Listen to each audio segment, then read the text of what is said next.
Good evening. I'm Ann Huang, Executive Director of World Arts West.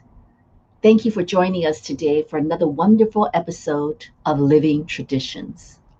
I am so excited about today's episode with Hula Kawika Alfiche, who along with Halau o Keikialiʻi will be featured in this year's San Francisco Ethnic Dance Festival in October.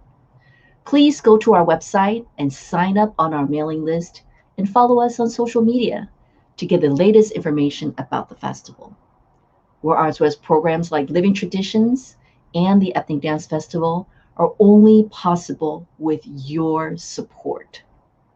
Please go to worldartswest.org to make a donation so we can continue bringing these wonderful programs to you.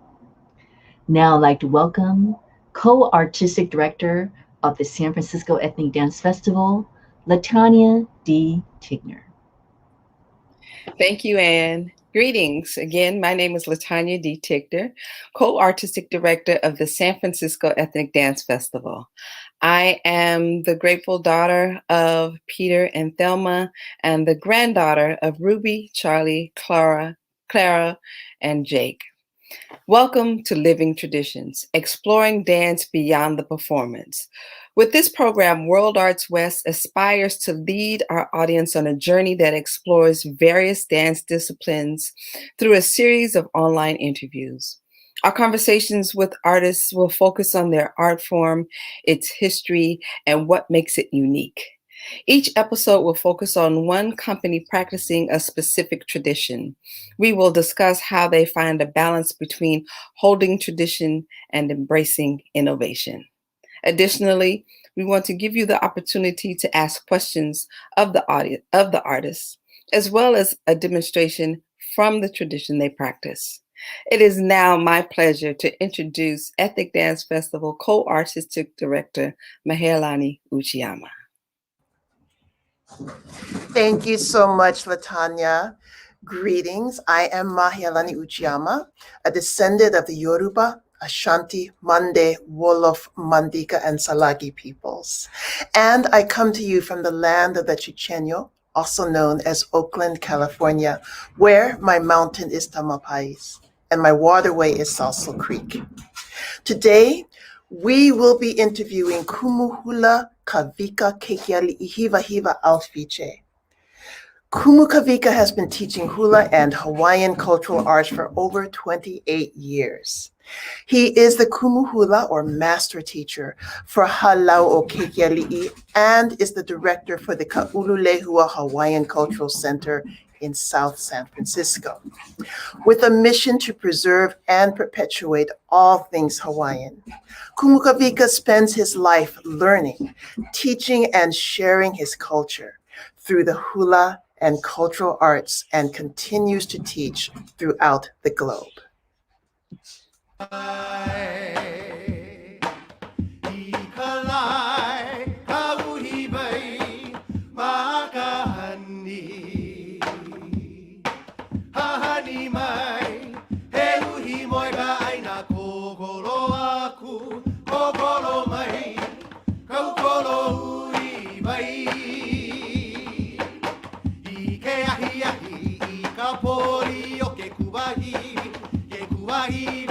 Samali, koro kau hibai, o kau koro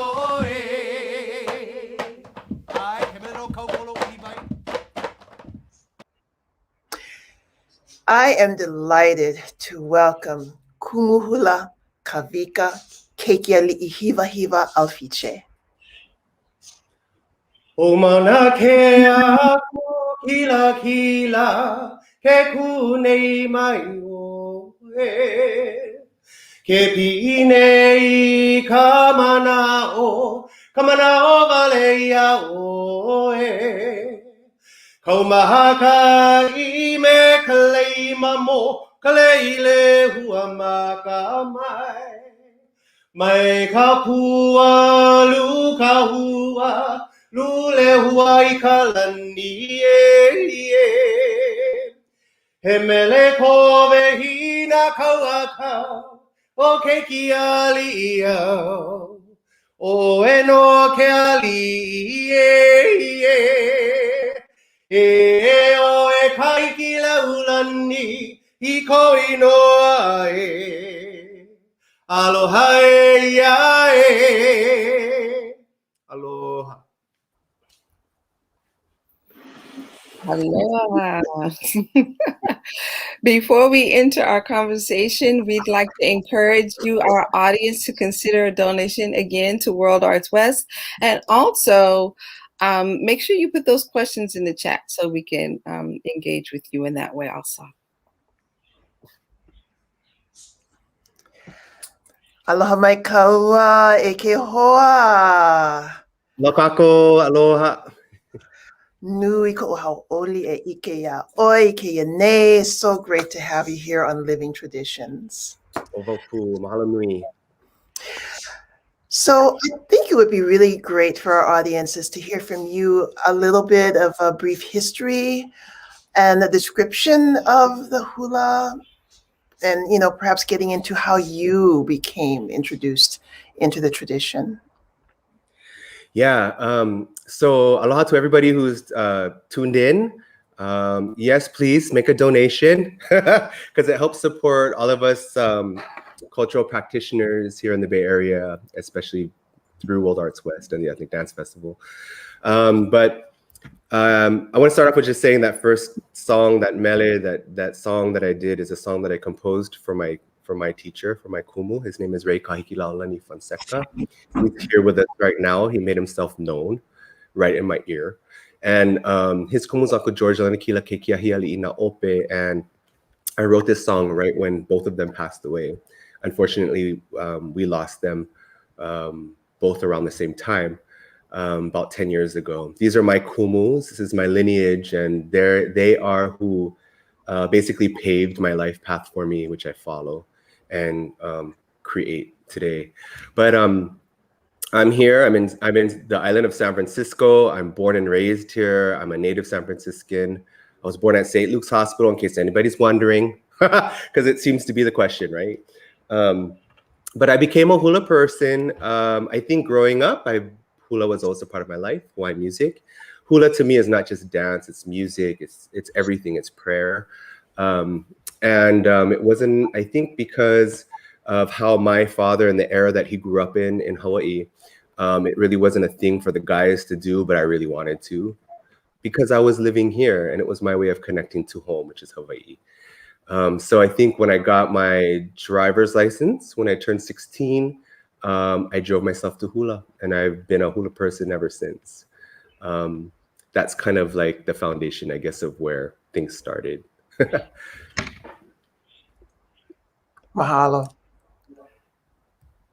Yes. And can you give us just a brief description? Hula is now widespread, and people are familiar with it, but can you just give us a deeper understanding of what it is? Because just in, just some conversations that I've had, people get hula and Tahitian dance mixed up, or we had a funny story. We had some students who said you're going to learn hula, and they brought hula hoops because they didn't understand. So if you can just share. Okay, yeah. So Hawaii 101. out in the middle of the Pacific Ocean, there's these little islands called Hawaii. It's about 2,500 miles away from us, down in line with like Mexico City area. And below that, there's a bunch of other Polynesian islands, maybe about 2,000, 3,000 miles away. Hawaii is at the top of this area. And in the bottom, you'll see islands like Tonga and Samoa, Tahiti, Cook Islands, Rapa Nui, New Zealand, Aotearoa. And that all makes up what's called Polynesia. The terms are changing every decade, but I'm just gonna call it Polynesia. And who's a part of that is changes every decade. And we're on the very tippy top. And so what's called Hawaii, as opposed to Tahiti or Samoa or Aotearoa, New Zealand. So it's although they're like long distance cousins, it's very much a very specific thing. Our dance comes from the islands of Hawaii, not from the other islands. So you won't see us like spinning fire or like hitting drums and shaking our hips or twirling poi balls, that kind of stuff. These are distinctly very different Polynesian dances. Was that the answer? Did I get it all? Yes. It's like 101, right? 101, yeah. Yes, 101. 101 works, yeah. We need that. I think in terms of like, what is Hula 101? Hula is our art form, our dance form. It is a not just a physical movement, but I think what's different about hula as opposed to a lot of different cultures in the globe, it's not the only one, but it is one of very few that in order to dance hula, you have to have words. There has to be poetry put in line with it. You can't just dance to drumming. So this is specifically Hawaii, right? As opposed to maybe some of the other islands below. So those two go hand in hand. You won't just see movement without words. There has to be poetry. And we have two different types, what's categorized as kahiko, or traditional or of the old, and awana, which means like playing a stringed instrument and singing. So you'll see two different styles. And I think most people identify when they think of hula, they think, Waikiki 1920s or Brady Bunch 1960s, or where it's grass skirts, and those are eras of hula that we need to recognize. I used to hate them growing up, right? Because as performers, we had to dance those songs, right? And as like a 17-year-old super cool like rebellious kid wanting to bring like Hawaii to light and dancing things like a coconut hat on the side of my head, my puka pants songs are like, ugh. But 30 years later, I recognize these songs from that era. But we definitely our hala is a well-rounded kind of hala where we do both traditional and modern. The traditional, definitely anytime you get up and dance hula, they're offerings. Whether they're small or big, they're offerings. When we are on a stage dancing for people, we are making an offering. And not just the people watching, but to my kumu and to his kumu every single time, not just, even when we're practicing. We have protocols that we have to follow. Take our jewelry off, tie your hair back, do the songs, put on your pa'u, and because we're making an offering. Although we're rehearsing, the offering is lower. But yeah, so there's many types of hula. We kind of have to be involved in all of it today. Nice, thank you. Mahalo. Yeah. Can you discuss the unique cultural process of becoming a kumu and how the lineages that you belong to inform that process? So kumahea is referring to this process that we have called uniki. Uniki is like it's like a traditional process of ours that we use to graduate and recognize the next master. There's different processes. So whatever I say, it's every school has a different way of doing things, right? So I can only speak on behalf of my lineage and the things that I see around me. So if you don't agree with me, that's fine. But for us, in order to be a kumuhula, you have to uniki under your kumu uniki, which is graduate or go through a traditional process. And again, everybody's different. My process took 11 years. I couldn't cut my hair and a whole bunch of other things I couldn't do. And my process with my kumu, most of it was one-on-one, although I danced in his school, in his halau. When I would go home to Hilo, my process with him was more one-on-one, maybe two. And he's taught thousands and thousands, and I've been very fortunate to be one of 6 who he graduated. He only graduated one class, and that was us, and left us 3 years after that.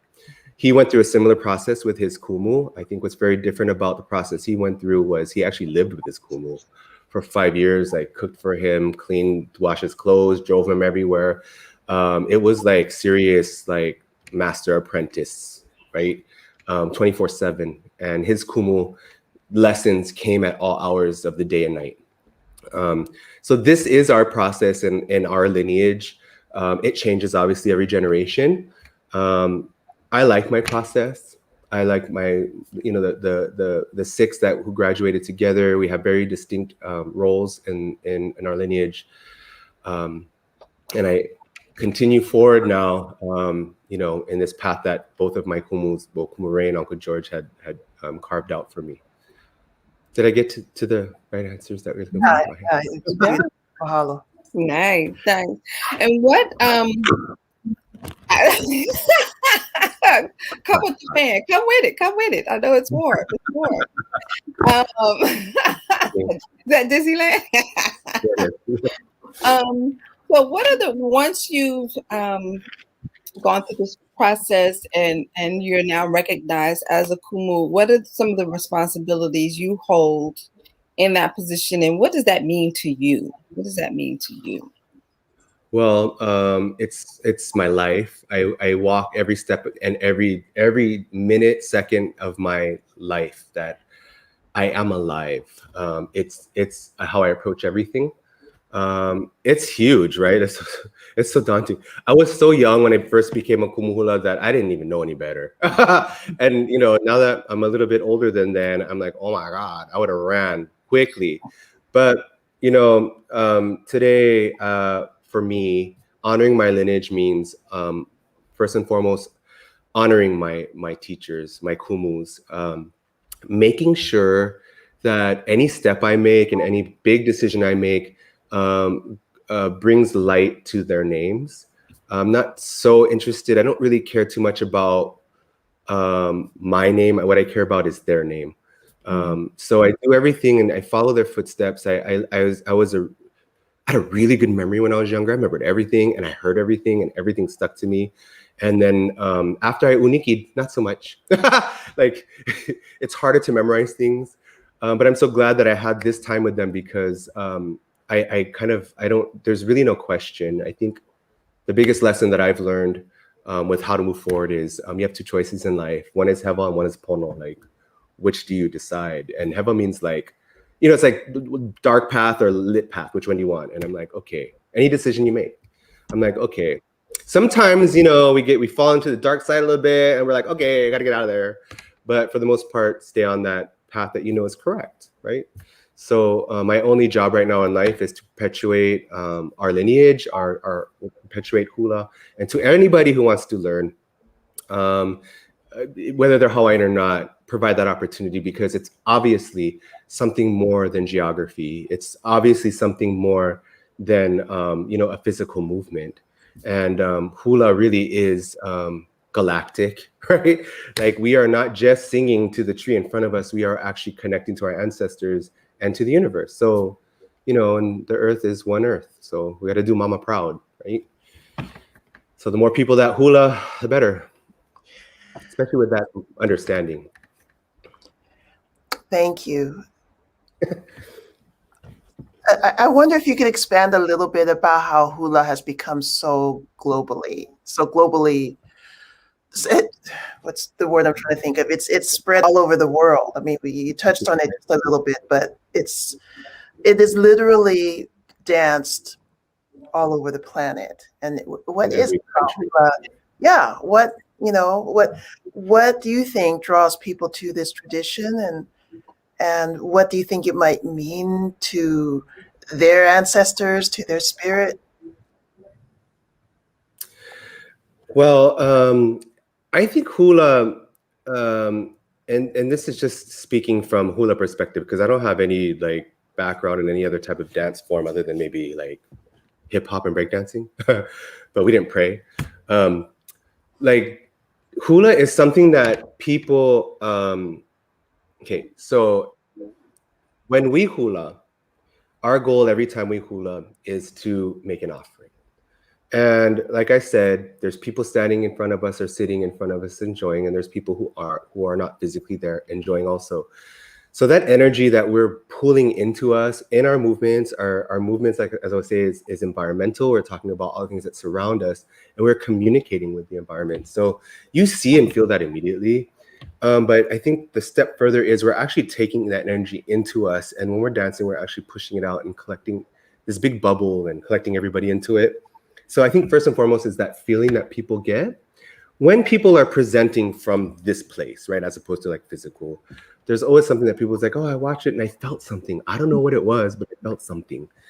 So I think it's spiritually easily recognizable no matter where you're. People feel the connection when we're taking movements and we're looking into them. Now, when you look at movements, the beat process has a lot to do with it. The drumming is very, very, very simple.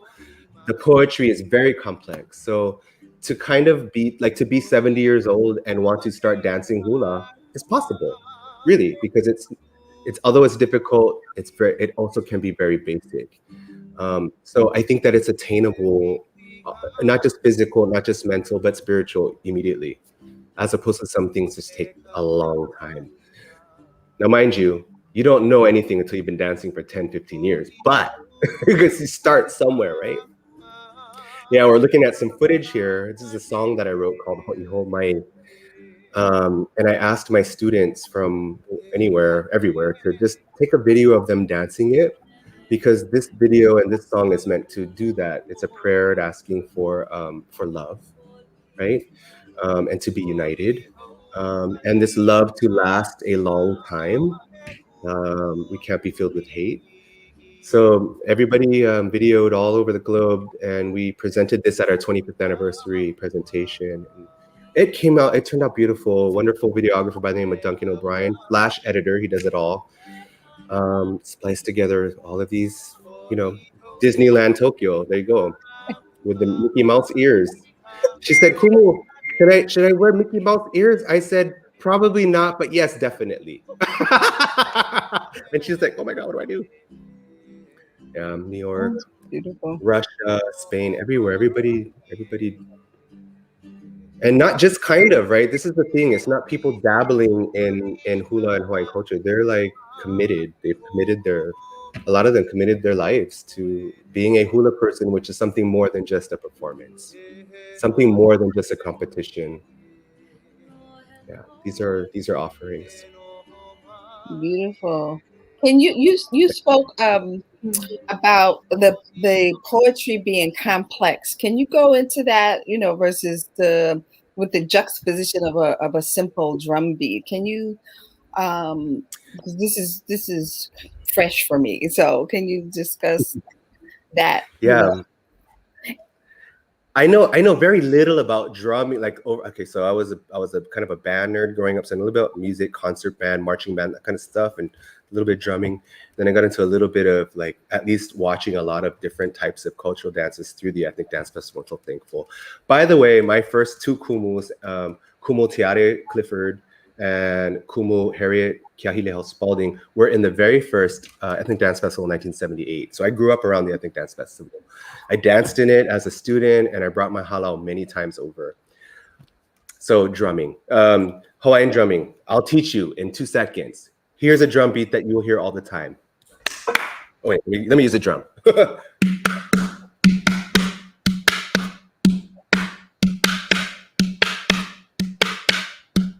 Kind of sounds like a heartbeat. It goes umpapa, umpapa. We play instruments like that.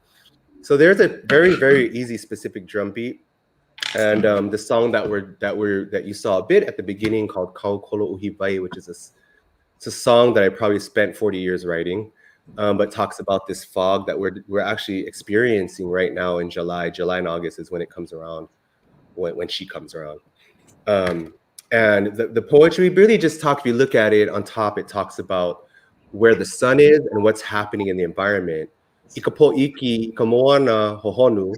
At the time, right before the sun rises, when there's just a little bit of night left, right before sunrise, the ocean and the sky getting together in cahoots. They're saying we want to make a trip into the land and go visit the mountains.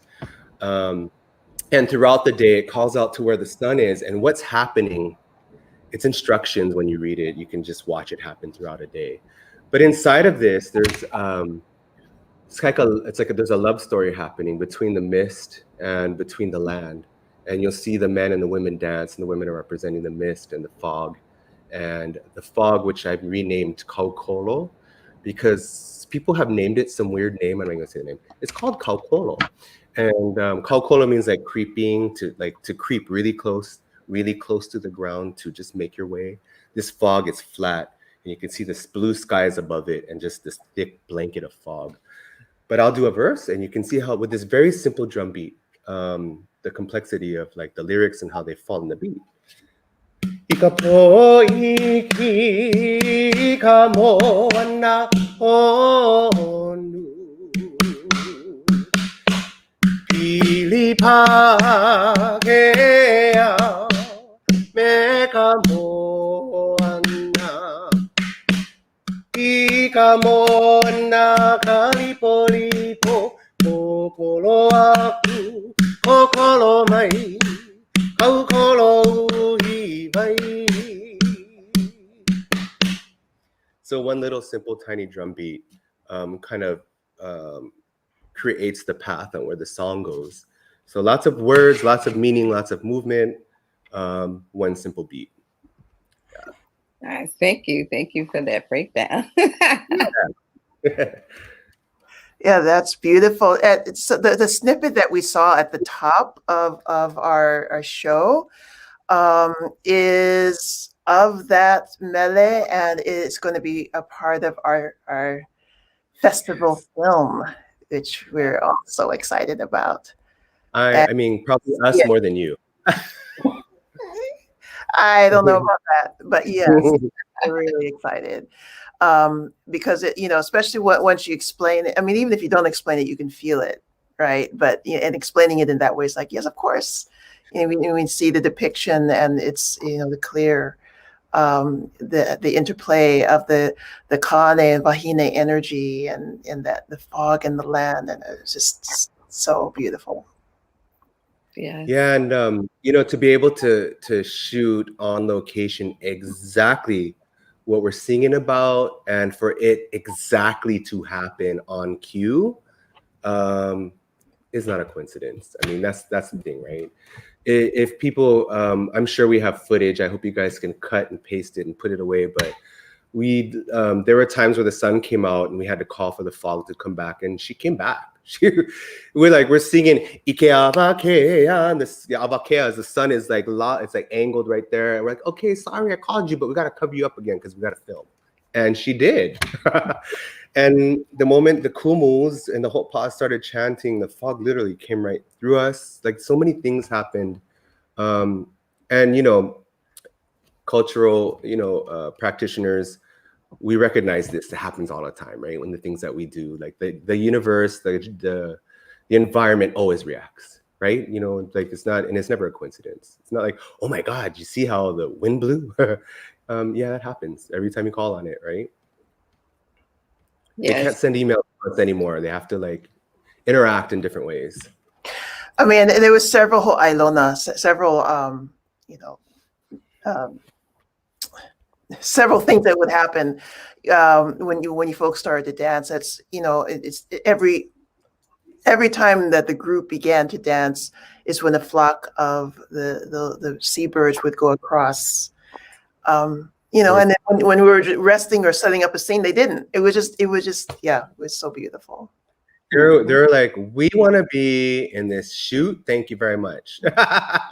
Exactly. I mean, we're dolphins. There was probably the most important sign for us is the hawk, right? That eel, eel. Yes. The hawk, those for us are the highest flying birds. Those are the ones that are closest to, or they're in the lani. They're able to bring back these messages. So the fact that, I'll just call him Kumu. The fact that my Kumu was there, awesome. So awesome. Yeah. Yeah. My hair shared that with me because I for some reason I notice hawks like when I'm driving and I see them perched on the along the freeway, because it was such a rarity to see a bird of prey, in the cities. And so when I saw it, I was like, ah, and then they were like pulling the wings back and like diving straight down, Yeah. and my hair shared that your kumu, that's your spirit. And so I was like, ah! For those of you guys who are listening and a part of this, yeah, when you see something like that, these things are not coincidences. Like, say hi to your puna, say hi to your elders. They're probably visiting. Yeah, sometimes it's hawks, sometimes it's hummingbirds. Who knows? It's the wind, it's the rain. But recognize, they're just waiting for you to recognize. Exactly. True. I have a question. You have a recording career, and I do. Crazy. you have a recording career, and that recording career supports your efforts to build your cultural centers. Can you speak about that? And like, it's just a beautiful network of sacred spaces that that you are striving to achieve. So can you speak to that just a little bit? Yeah. So first, let's get this off. I'm gonna get this off my chest. I talk about these kind of things. I talk about these things out loud more often. So I am not a high school graduate. I had to leave high school early. I worked very hard. I had 2 jobs to take care of my father. Because of that, I had to be very resourceful. So along the way, I, growing up playing ukulele and singing and that kind of stuff in family environments kind of turned into like my kumu said, you cannot use a CD to rehearse. You have to play and sing. So I'm like, okay. And so I spent a lot of time learning how to sing and play in class. And we were presented with a few opportunities or struggles, how we look at them. But we needed to find space because our lease doubled and we couldn't afford it. It was something like $5,000 a month. And we found our own space not far, like right behind our old school. And we needed to fundraise we purchased the space, which is a small piece of land here in South City. And what really funded it was I wrote a bunch of songs and I made it into a CD. And this was back in the days where there was Tower Records. And I wrote the songs, I recorded it in my living room with my students who's really smart on the computer. I played guitar, I harmonized with myself. I did all these things. I had no idea what I was doing. So I put the music out and somehow it made it into Tower Records and people were buying it everywhere. And we raised enough funds to plant on the land to build a library and to burn my halal right now and to build this with the music. And that was just with the first CD. And Kumu was the one who said, you stupid. I'm like, why am I stupid? He's like, you sing, you play instruments, you can harmonize. He's like, put one CD together. I was like, oh, okay. So I did and toured with it. And all of the proceeds from my music goes towards our cultural center here in South San Francisco. And that was in 2003. Fast forwarding ahead, we have, through a network of people and help, we have little pieces of land in different places, some of them owned and some of them leased, but in Hawaii, in Mexicali, Mexico, and just very recently, just a few months ago, we were able to pick up a couple of acres of land in Napa. And we have, these lands are what we call little kipukas, which are, a lava bed. There'll be all black lava and there'll be this little tiny puka or a hole or a circle with all these things growing in it. They're like little forests because the lava didn't smother that. So we're kind of like that here in San Francisco and up in Napa and in these other places, in Japan, in Spain, dedicated spaces for cultural interaction. Yeah, and not just hula. We're open to allowing other people to be able to converse with their language in these spaces. So these CDs all kind of fund all of that. Yeah. That is amazing. Thank you. I'm blessed. Really, really blessed. So we would love if you would like to do a short presentation at this time. Presentation meaning like get up and dance? Yes. Let's do this. Okay. I brought all the family out. I have my guitar. I have drums. Are you guys gonna dance with me? Or is it just me? Is it solo? What are we doing? Well, the audience is going to dance with you. We're gonna. Oh, okay, audience. Okay, put that fork down. Put that beverage down. Roll your sleeves up, and let's get busy. So we're gonna stand, right? You're gonna stand. First, you're gonna stand, and we'll put our hands on our hips like this. Okay. Okay, and then follow me. Keep your hands on your hips, and I'm gonna give you this drum beat. I gotta take off my jewelry. I'm gonna give you this drum beat, and we're gonna bring our body down in the 4 counts. 1, 2, 3, 4. Right here. You with me? Straight back. Don't bend over. Don't stick your butt out. Just bend down. Okay. Are you right here? Okay. Now stay here for about 10 minutes. Just kidding. Okay. So come up. So we're gonna come down. 1, 2, 3, 4. Okay. We're gonna walk this way 3 times. 1, 2, 3. We're gonna tap our foot next to our toe. Now we're gonna walk that way. 1, 2, 3. And then one more time. 1, 2, 3. And 1, 2, 3. 1, 2, 3. And 1. So this is called a Kaholo. If everybody does this around the world and puts a prayer out into the universe, like for us, can everybody just say, please give us some rain. Send rain to California. Mahalo nui aloha. Yeah, then maybe we'll get some rain. Okay, so just keep moving it with me to the 2, 3, to the right, 2, 3, to the left. 2. I'm gonna put my hands in this. Put your hands out here to the right, and hands to the left. 3 and right, 2, 3. Now we're gonna look for something. Let's look. So same thing. Hands to the right at your eye. Now to the left.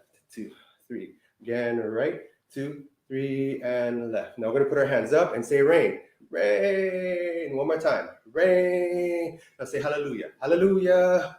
Rain. Rain. Take a break. And 1, 2. We're gonna put that together. Look for the rain. To the right, to the right, to the left, to the left. Bring some rain, bring some rain.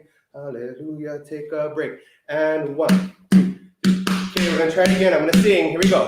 Oh hey avalea na oela. Kaua kanile hua. Ea ea ea. One more time. Oh hey avalea na oela. Kaua kanile hua. Ea ea ea. Now end with your hands forward, your right foot forward. Hands down. Breathe. Okay.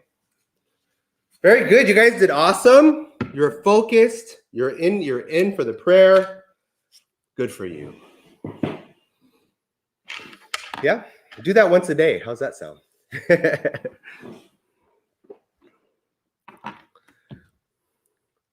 Oh, everyone is going to be doing their kaholos now. Yeah. Yes. Uncle George, my teacher's teacher, said, and this is what really prompts me to continue their legacies, that if somebody wants to learn how to kaholo, he's going to teach them how to kaholo. And that was his answer to his elders at the time, not his direct elders, but the kupuna and the kumuhula who are above him when he was, who knows, 12, 13 years old, that maybe he shouldn't be teaching hula to anybody outside of Hawaii. And, the answer to that, to say, if somebody wants to learn how to kaholo, I'm going to teach them how to kaholo. And that says a lot. It's not just a movement, right? He's just basically saying, if somebody wants to learn how to pray this way, I'm going to teach them. So, brilliant. That's brilliant. He was brilliant. He was scary. He's brilliant. Just want to remind folks to put questions out there if you have a question so that we can ask. I see a question here from Says, what has been the biggest challenge you've dealt with during the pandemic to ensure there is continuity on the legacy of hula? Oof. For me, specifically in our lineage, it's not being able to record or video anything. Whoa, right? Like when my kumu taught classes, we weren't allowed to video record. So we had to have, and he's gone. So we had to have this like real conversation. Like I had a conversation with Kumu. I'm like, what am I gonna do? So it took a couple months. I think that was the biggest challenge, pandemic-wise. I never look at something like, oh, this is gonna be a problem and dwell on it for very long. So it's an opportunity. I travel a lot. Like the last year that I traveled, 2019, I traveled 250,000 miles on United Airlines. Teaching hula, I don't take vacations. I go and teach hula. That's what I do.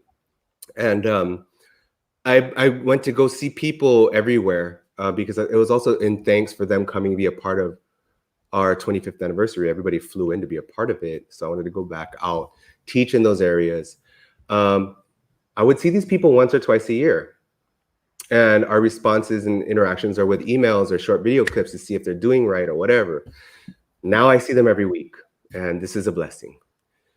We have people, Kaholo, people are dancing Kaholo at the same time at all different parts of the world, from the north, the south, east, the west. So that's magic, and that's a blessing. Mm-hmm. Yeah. Yeah. That's how full for me. Yeah, I think we've all been thrown into this space where we can reach each other. We can, and be connected in these ways that I'll be honest, I fought the whole, I was like, no. And then the people who I've been able to interact with that have enriched my learning inside of a year. Like I've learned so much in such a short amount of time on top of, so it was a blessing, just a little tucked away blessing in all of this in terms of like how connected we are and can continue to be. And from I think from the students' perspective, they have no choice but to figure out how to connect when you're not physically together. And that's a lesson you can't teach someone until you're put in that position, right? So when you're dancing in a square box and a group of people, it's easy to connect and get grounded. But when you're by yourself, what are you gonna do? So everybody has a new like arsenal of ways to connect, right? To connect without having physical people next to you. And that's a huge lesson. And also it has, I think in a way, forced dancers in particular to rely on themselves more. Because you don't necessarily have that physical being next to you. Now it's like really on you to feel that and pull that up from the inside out, still be in community, because it's a weird connection that happens and it's still present even through the technology. But you don't have people standing on the side of you or behind you or in front, especially if you're someone who relies on your peripheral to get through things. Exactly. So you have to know it for yourself. And even the singing with the lag and the rhythm, you have to know the rhythm. You have to know the song, the cadence and the melody. So it's in a weird way, it's kind of gotten people to trust themselves more. Hashtag half step or step up. For real. Because people do rely on being in the third row and following everybody, right? But like you can't find any kind of connection unless you like let the song flow through you, right? So half step or say it again. Hashtag half step or step up. There's a little half step you missed. So half step in. Oh my goodness. I love it. That is okay. I'm gonna have to write that down. Okay, let's make shirts. Yes. Yes. T-shirts. Yes, T-shirts. Yes. I'm about it. Yes, let's jump. Do it. So, let's do it. I wonder, other than Zoom, what other kind of innovations are you seeing? I mean, we've all had to innovate this year in our teaching and our learning. But specific to hula, what have you noticed is shifting and changing with these times?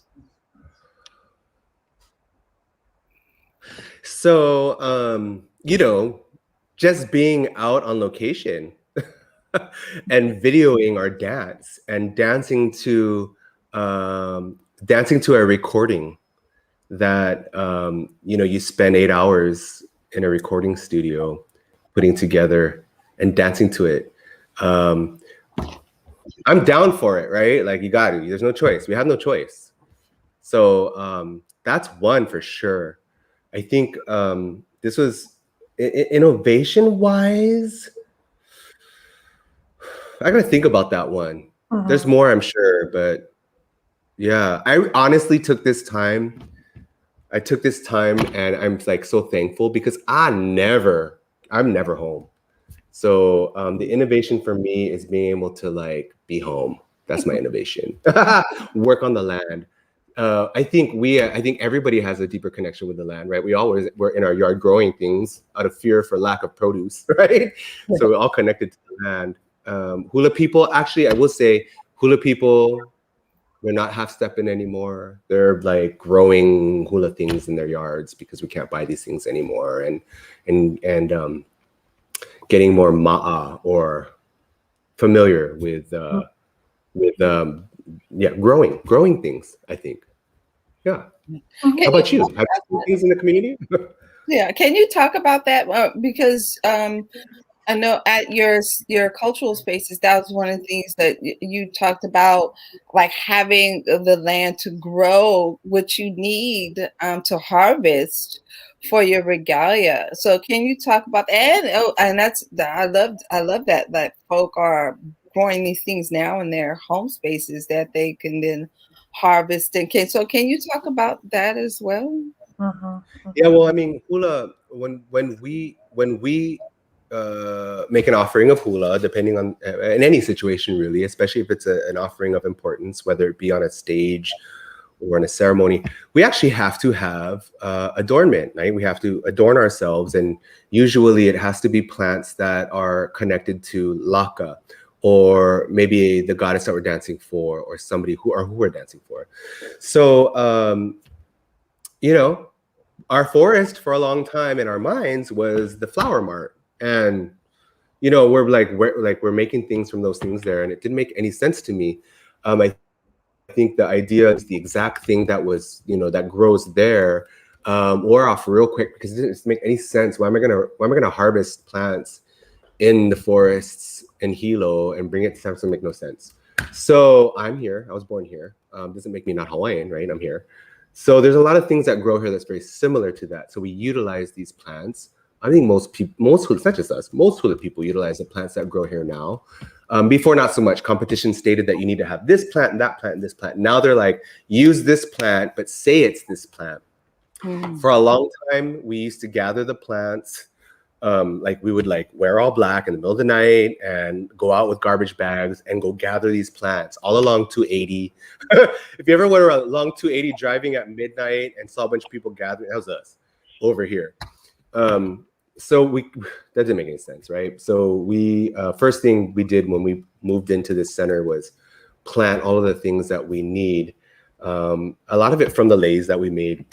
And now they're gigantic. They're like 30-foot trees. We have lehua and a'ali'i and all these things that we need, ferns to use for hula.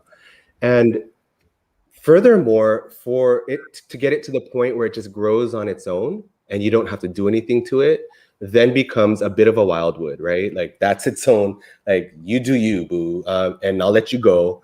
But every now and then I'm gonna harvest to make, and those plants that come from those trees are probably the most sacred.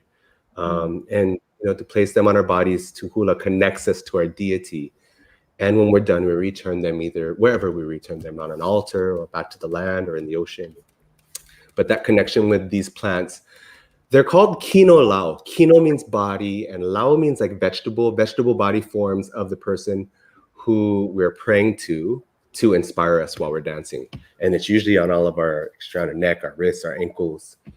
Yeah. Beautiful. So Beautiful. Nice. Can you give us a sense of how you engage with the indigenous communities of the places where your cultural centers are located? yeah, so we've had interaction. I think I'm connected to somebody from all of these different locations that we're at. I guess wherever we go, especially when we're just performing or doing something, there's always usually some kind of cultural exchange. I was just talking about this earlier. We're in Merida, Mexico, which is in the Yucatan, which is all the way like in the bottom southeast. And when we go to new places, I like to do some kind of interaction with somebody who's from there that claims that space as their land. So we met with a Mayan shaman and did a cultural exchange. But I thought it was important to do it with the public. So probably not a good idea, but whatever, who cares, right? It's about the exchange. So we did this exchange, and I guess I'm going back into Ho'ailona, like the signs in the environment. One, for us to just say thank you for allowing us to be here and, to share our cultural, our traditional cultural work. And we were in like an hour and a half ceremony with just this little exchange. And it's so important because we can't move forward unless we have that that connection, I guess. And that was like the first day, and so many beautiful things happened after that. But at the actual exchange, there was these whole Ailona, these environmental signs were like, there was earthquake, there was a tsunami, there was a bit of a hurricane, rain, thunder, like everything happened all in this short little 1 hour and a half. And it was like production. And one of the big things for us when we were presenting our little, we did a very short amount of time because there was an audience sitting there watching the whole time. And we just did one short little song, and we offered this beautiful quilt, a Hawaiian quilt, to this shaman. Yaskin is his name. And as we're singing, it was the first, because it was really hot. We were dripping. It's like 100,000 degrees there and humid. So like when you breathe out and it feels like you're breathing in your breath. It's so hot. We can't handle that, right? Like we're wimps.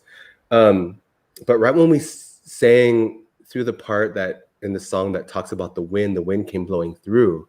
Mm-hmm. And we were watching all of these things happen, not reacting to it, right? Because we just take it in and notice it. And he's like the exact opposite. He's like looking at the thunder, the wind comes and he holds up his quilt and he's like Superman.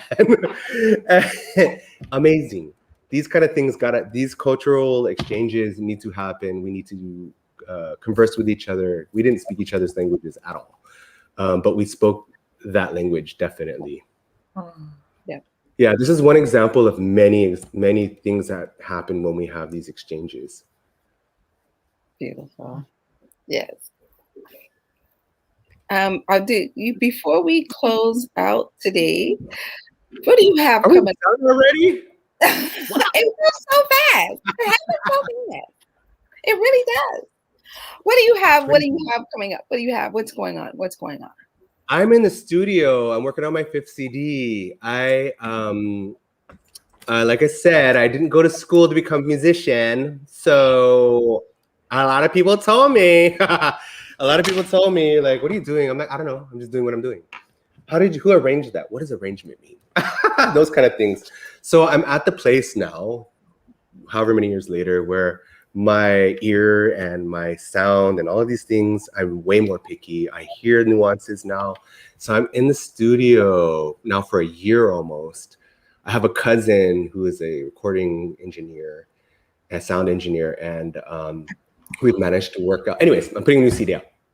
New songs with like a little bit of jazz. I'm so into female rap. So I'm putting some Hawaiian rap in there, putting some beats behind things. Yeah. Real cool things. Some people might not like it, but I don't really care. Yeah, I like it. So that's that I'm there innovation. now. That's that innovation. That's that innovation that's I'm happening. all about innovation. I'm all about innovation. When it comes to traditional things, we have this box and we can't step too far out, but every now and then we nudge on it a little bit. And our performance that we're doing in the Ethnic Dance Festival is definitely a nudge. It's like a combination of traditional and modern for us, because when my women dance, they're very graceful, but they're very masculine. There's this balance. And same for the men. We're masculine, but there's still grace in the movements. This was really like stepping out of the box for us. We're kind of moving a little bit more modern, and we're modern in our traditional. Yeah. So push that box open a little bit, just a little. Yes. But the modern stuff, we can do anything we want. Uncle George said, you can stand on your head, you can do a head spin. I'm like, oh, I can do that actually. So yeah, who knows? Videos. And there's gonna be videos with all of this. Yeah. I've written a lot of songs about here, about all the things here, all the things back home. Yeah. That's wonderful. And you talked about being outside, and so that was another thing the pandemic. They put dance back outside where it belongs. So instead of put it back outside. So thank you. That sounds amazing. I'm excited. I can't wait. Oh, we're excited too. This has been so lovely. Thank you so much. Mahalo nui aloha. Ya oe kumula Kawika Keikialiʻi Hiva Alfiche for participating in Living Traditions and sharing your wealth of knowledge with us.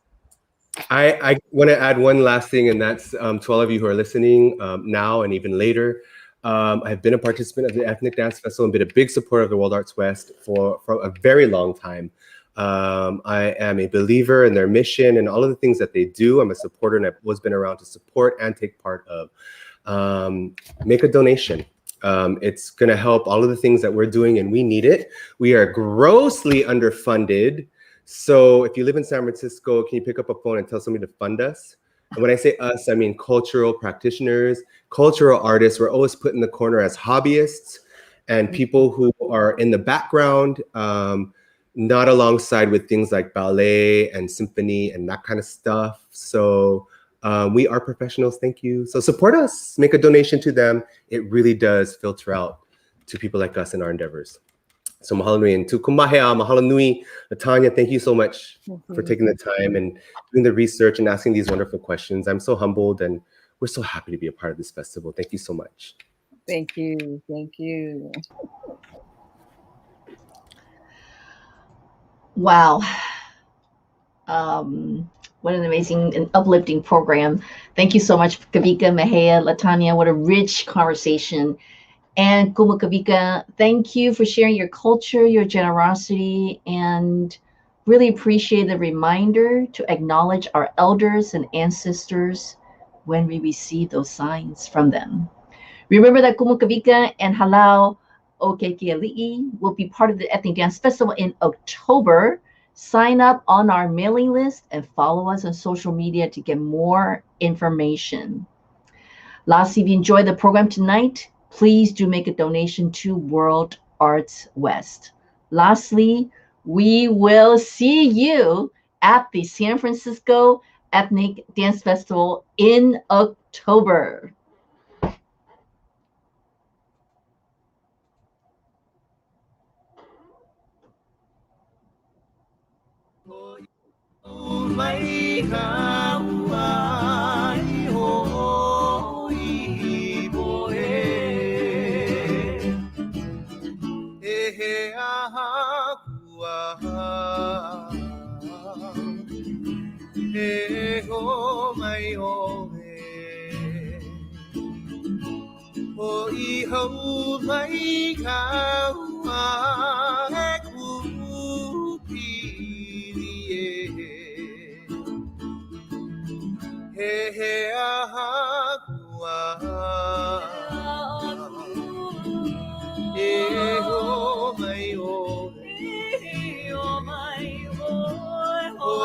ho mai kaua